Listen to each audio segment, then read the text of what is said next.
Assalamualaikum warahmatullahi wabarakatuh.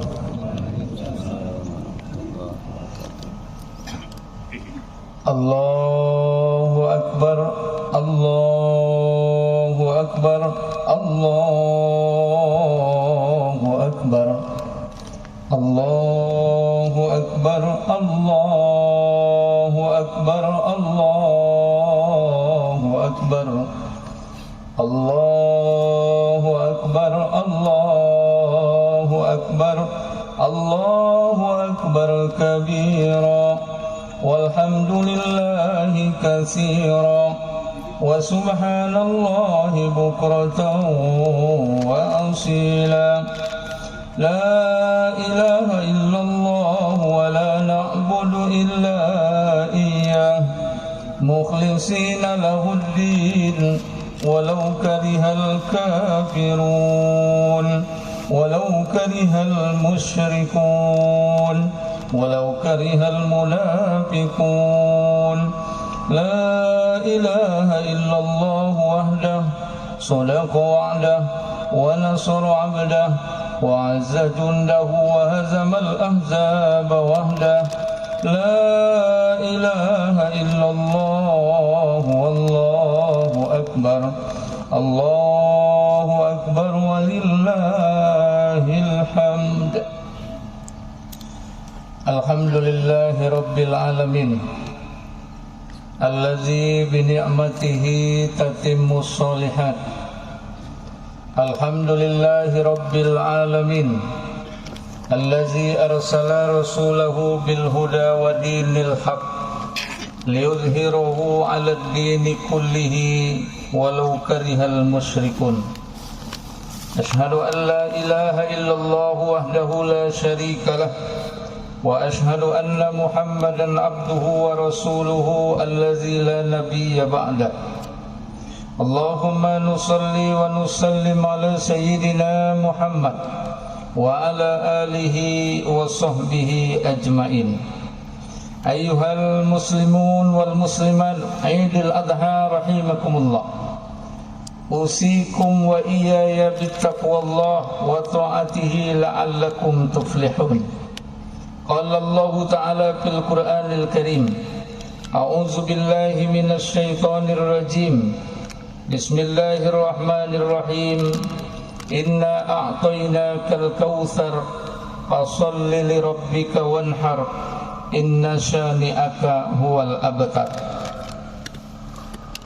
Kaum muslimin, muslimat, jamaah Idul Adha, keluargaku semuanya yang dirahmati Allah Subhanahu wa taala.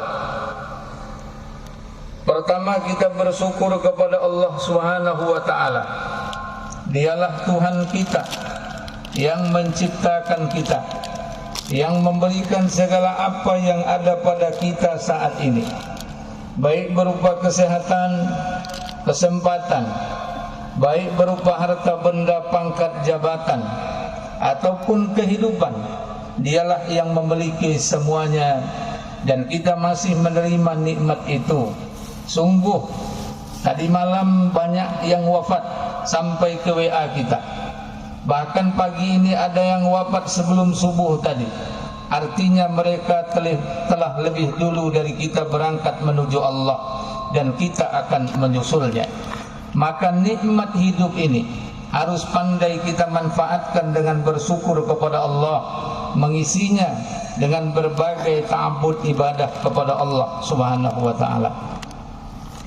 Bersolawat kita kepada Nabi Muhammad sallallahu alaihi wasallam. Allahumma salli ala sayyidina Muhammad wa ala ali sayyidina Muhammad.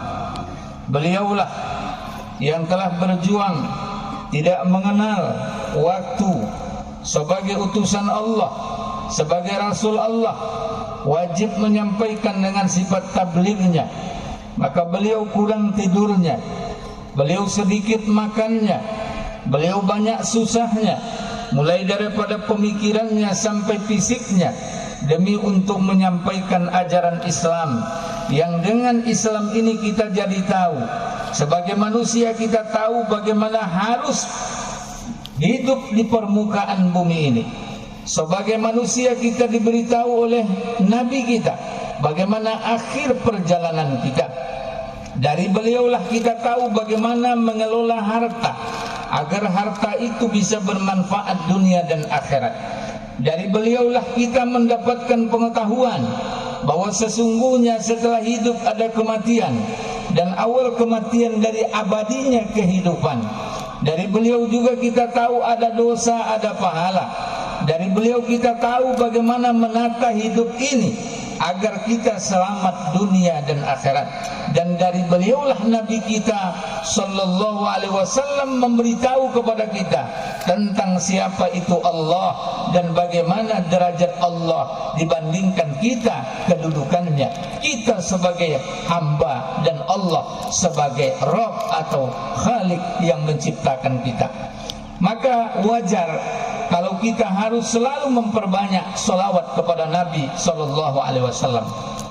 Allahu akbar. Allahu akbar. Allahu akbar. Walillahil hamd. Khatib mengajak diri khatib dan juga keluarga khatib semuanya untuk senantiasa meningkatkan ketakwaan kepada Allah Subhanahu wa taala. Tazawwadu fa inna khairaz zadi taqwa. Berbekallah kamu, sebaik-baik bekal adalah takwa. Dan ini sudah banyak dibuktikan. Di antaranya adalah dari orang-orang yang tobat terhadap rakusnya kehidupan dunia. Kita sering baca orang-orang yang tobat atau para artis yang tobat, selebritis yang tobat, para politikus yang tobat, orang-orang yang diberi dunia yang tobat. Ternyata pucuk pangkal semuanya adalah ketika ditanya mengapa Anda berubah, jawabnya ternyata tak ada kekekalan dalam hidup di dunia ini, tak ada kesempurnaan di kehidupan dunia ini. Mungkin sudah sampai pada puncaknya, disitulah pikiran sehat datang bahwa ternyata dunia bukan tempat yang sesungguhnya. Dunia bukan tempat yang memuaskan. Dunia bukan tempat akhir dari sebuah perjalanan. Ternyata di balik itu ada lagi yang lebih indah, yang lebih nikmat, yang lebih mantap. Namun kadang tertutup semua itu oleh hawa nafsu yang ada dalam kehidupan kita sehingga tidak nampak cahaya di belakangnya. Mudah-mudahan kita semua yang hadir di dalam salat Idul Adha ini diberi oleh Allah Ta'ala pemahaman atas agama, pengetahuan atas agama, kemampuan untuk mengamalkan agama, sehingga ketika kita ditakdirkan menjadi orang kaya, orang kayanya dunia akhirat. Ketika kita ditakdirkan menjadi orang berpangkat, pangkatnya membawa dunia akhirat. Ditakdirkan kita menjadi orang yang berilmu, ilmunya membawa pengaruh dunia akhirat. Dan diberi apapun ia, tetap acuannya adalah membawa kebaikan dunia dan akhirat. Sebagaimana doa yang selalu kita panjatkan, dan ini merupakan visi kehidupan seorang muslim. Sebelum hidup kita sebenarnya sudah harus tahu, dan ketika kita sudah hidup harus lebih tahu lagi apa visi kita dalam hidup di dunia ini. Visi kita hidup di dunia ini tak lain dan tak bukan adalah Rabbana atina fid dunya hasanah wa fil akhirati hasanah wa qina azabannar. Wahai Tuhan kami, berilah kami kebaikan hidup di dunia dan berilah kami kebaikan hidup di akhirat. Peliharalah kami dari azab api neraka. Inilah visi yang harus dimiliki oleh setiap muslim dalam kehidupan singkat di dunia ini. Apa visinya? Baik dunia, baik akhirat. Bahagia dunia, bahagia akhirat, terpelihara dari api neraka. Jangan lihat orang-orang yang hari ini telah tergelincir kakinya dari jalan kebenaran, sehingga mereka dibutakan hatinya, dipekakkan telinganya. Mata zahir melihat tapi mata hati tertutup. Telinga zahir begitu kuat mendengar, tapi telinga batinnya tak pernah tersentuh dengan ajaran-ajaran agama. Sehingga mereka malang melintang di dunia ini, menghalalkan segala macam cara demi untuk mendapatkan kepuasan yang tak pernah mereka dapatkan, kecuali mereka tetap berada di dalam kehausan dan kekurangan. Kenapa? Karena mereka ini tidak berpatokan kepada visi hidup mereka.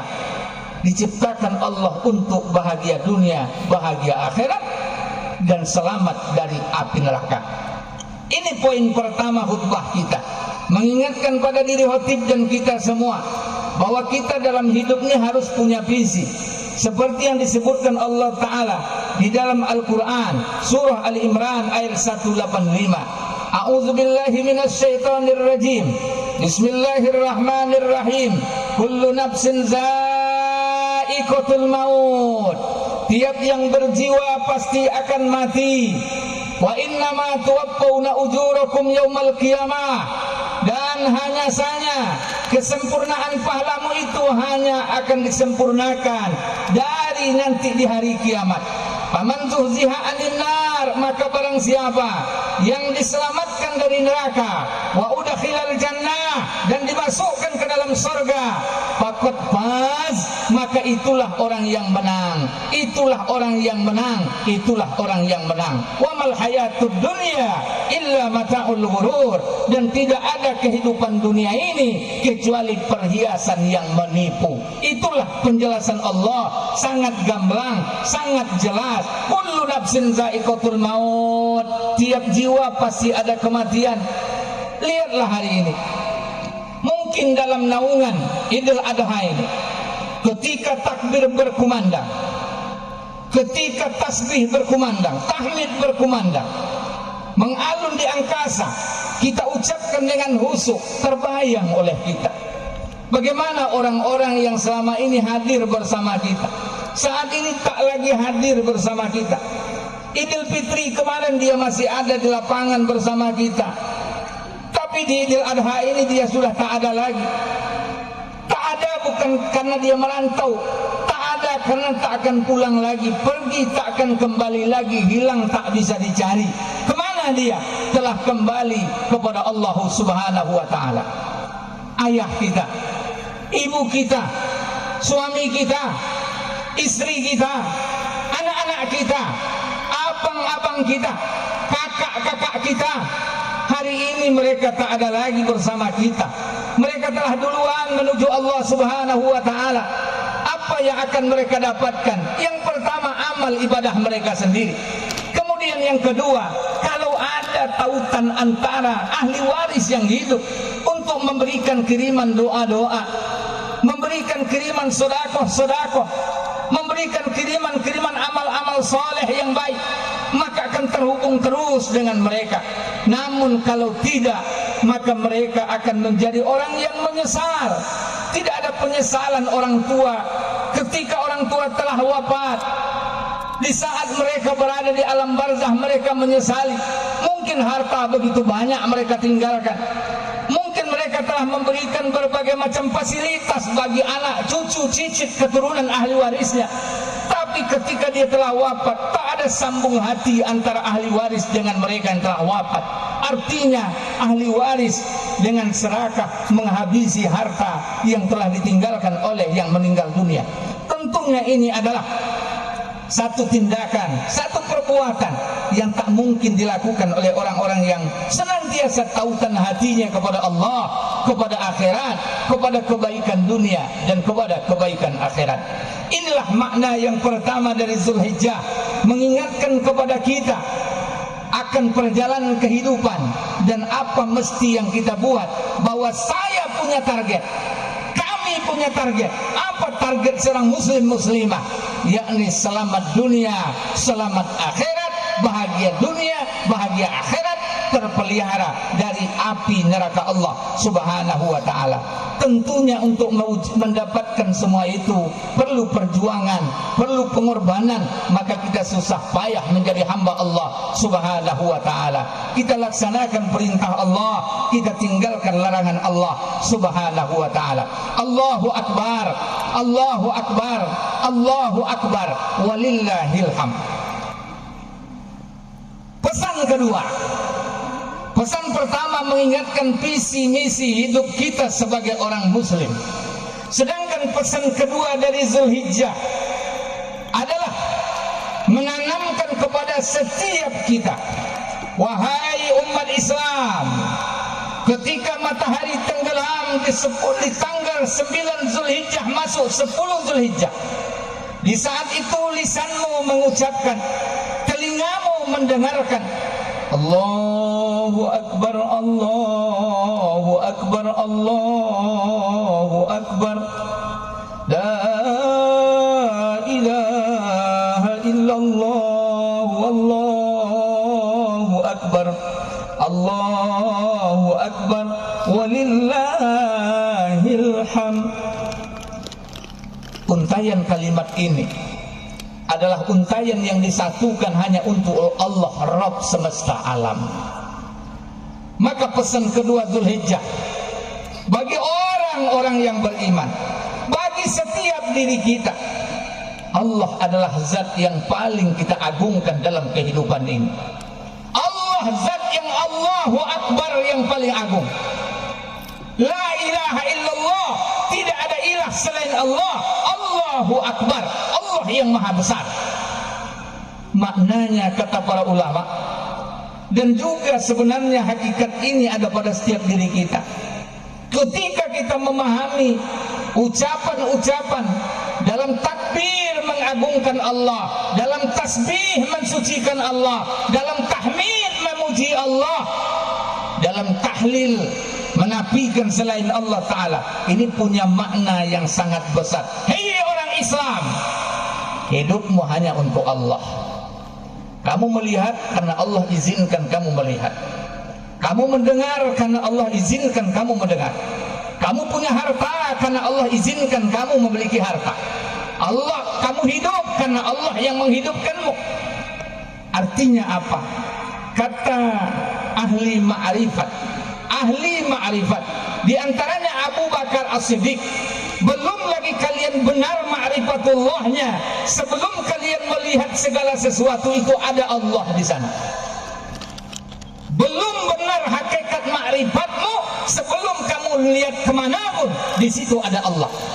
Fa inna ma tuallu fasamma wajhullah. Kemana kau palingkan wajahmu, fasamma wajhullah, kau akan dapatkan Allah di sana. Perasaan dalam hati, bukan dalam bentuk zat, tapi masuk ke dalam hati sanubari seorang muslim. Ketika dia melihat angin, ketika dia merasakan tiupan angin, lisannya mengucapkan subhanallah, alhamdulillah. Ketika ia melihat sesuatu, dia hanya terkenang Allah, sehingga yang muncul adalah sangka baik terhadap makhluk, sangka baik terhadap Allah. Karena di balik semua peristiwa yang terjadi ada Allah yang mengatur semuanya. Inilah hakikat tauhid yang mengajarkan kepada setiap muslim bahwasanya apapun selain Allah adalah makhluk dan dimiliki oleh Allah Subhanahu wa ta'ala. Allahu Akbar, Allahu Akbar, Allahu Akbar, walillahil hamd.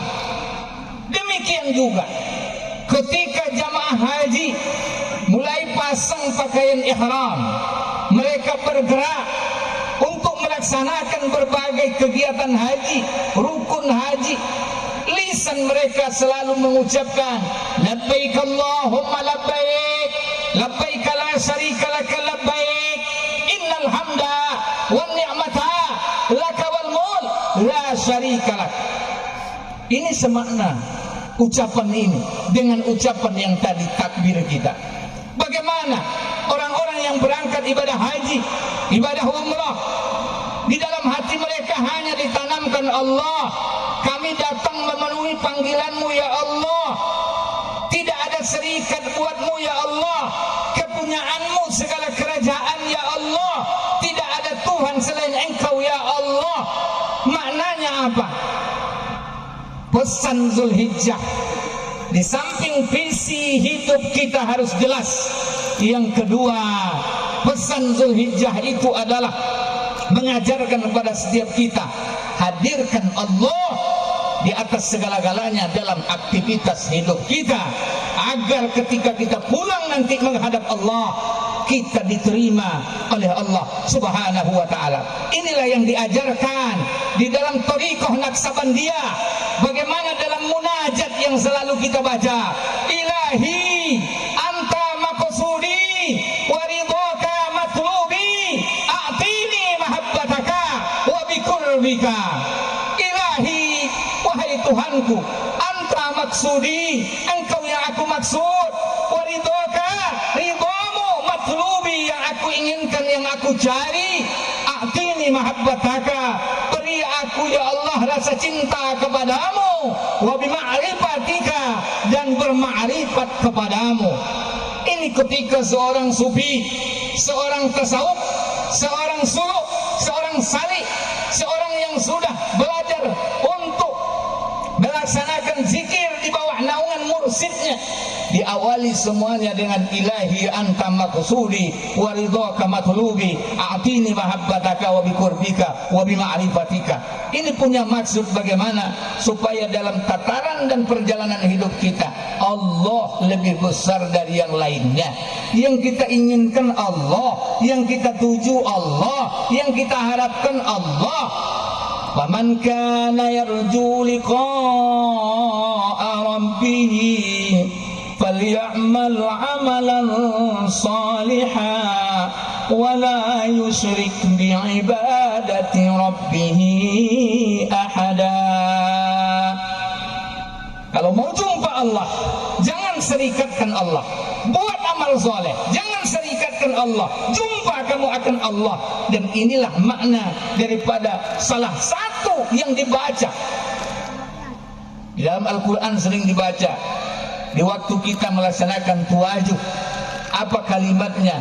Ya ayyatuhan nafsul mutmainnah, wahai jiwa yang tenang, irji ila rabbiki radiyatan mardiyah, kembalilah kamu kepada Tuhanmu dalam keadaan ridho, lagi diridhoi. Maka pesan Zulhijjah ini harus kita ambil dengan menekankan perjuangan kuat, harus menjadikan Allah di atas segala-galanya.